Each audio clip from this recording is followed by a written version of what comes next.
morning from the Studio 57 newsroom at CBS News headquarters here in New York. Good to be with you. I'm Anne-Marie Green. Well, this morning, there are new threats against the United States following a U.S. airstrike that killed a top Iranian general last week. But President Trump issued his own warnings, saying that he might order attacks on Iranian cultural sites. Mr. Trump also threatened Iraq.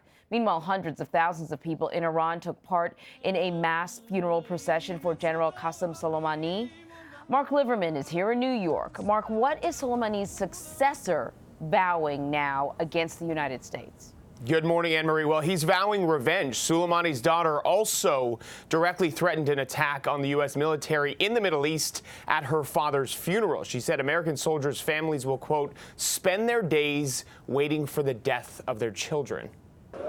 Iran's supreme leader in tears as he joined thousands of Iranians at a funeral procession for Qasem Soleimani today. Mr. President! Back at the White House after his winter stay at Mar-a-Lago, President Trump faces an escalating threat after the U.S. killed the Iranian general in an airstrike.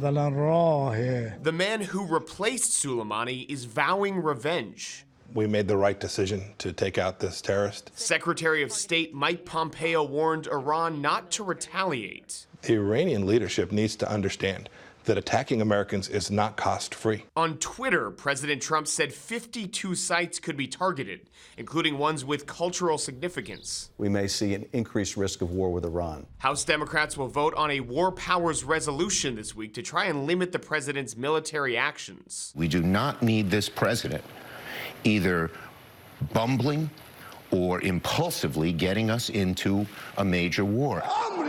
Yesterday, members of the Iranian parliament chanted death to America. The country announced it will no longer abide by the 2015 nuclear deal. Will there be a diplomatic initiative that says, okay, look, this is not headed in a good direction. We truly do want to de-escalate.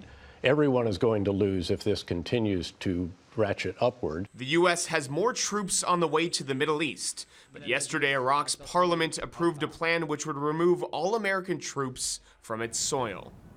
And President Trump is threatening harsh sanctions against Iraq if it follows through to expel U.S. troops. He added that the U.S. wouldn't leave without being paid for its military investments in Iraq over the years. Anne-Marie? Marc Liverman here in New York. Thank you so much, Marc.